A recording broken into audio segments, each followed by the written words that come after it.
In a distant land somewhere, a silkworm and a chicken had something serious to share, accorded a high place amongst the dead. They both had met a scary sacrificial end.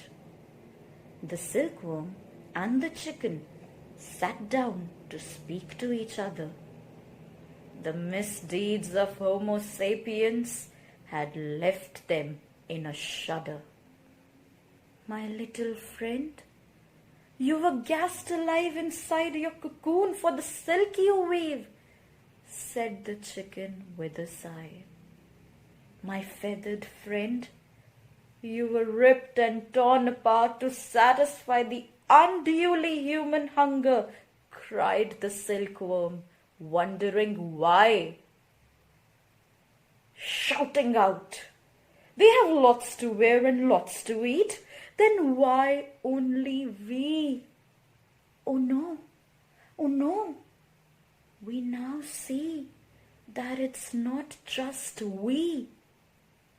Realizing that Homo sapiens comprise men, women, and others, they were left astounded on discovering the stories of some daughters, sisters, and mothers.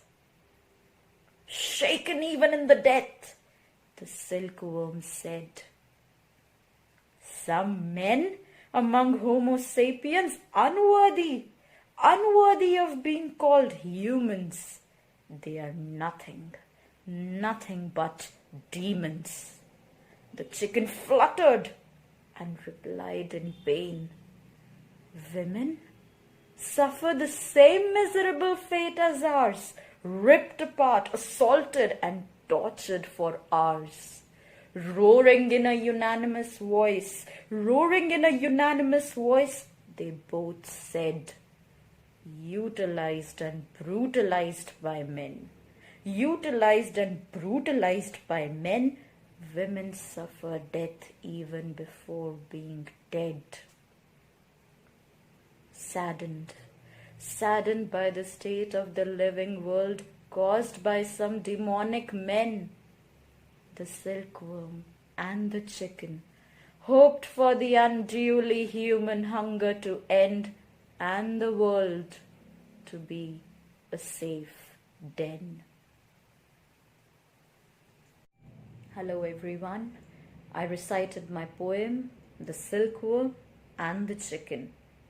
First, I don't wear silk and I don't eat chicken because poor little beings are brutally killed to satisfy our unwarranted wants. Now this poem presents to you a dialogue between a dead silkworm and a dead chicken. They speak to each other about the brutalities they faced and how they were killed by humans for their unduly wants.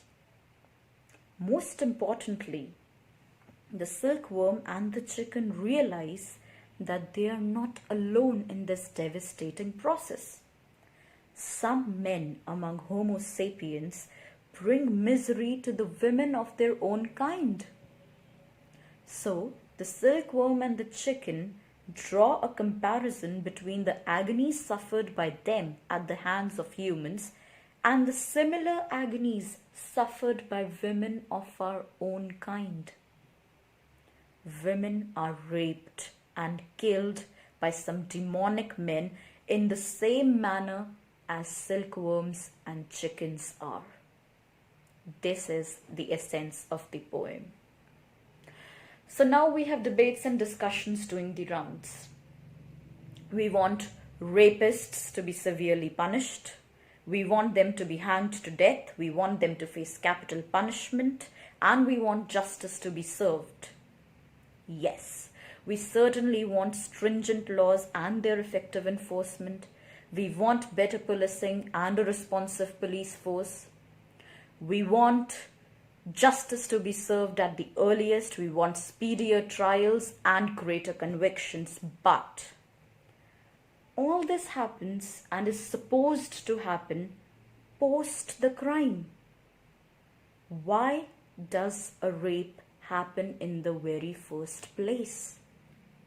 Do we ever ask this question? What about preventing it in the very first place?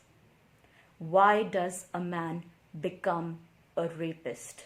Why does a man become a killer? Are we lacking somewhere as a society? What are we teaching our little boys? Are we lacking somewhere while raising our little kids?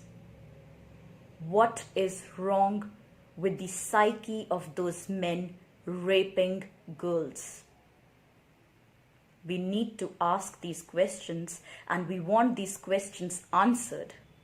It's very easy for some conservative men to blame a girl for whatever happened to her. That is certainly not true. A man raping and killing a woman is solely responsible for it.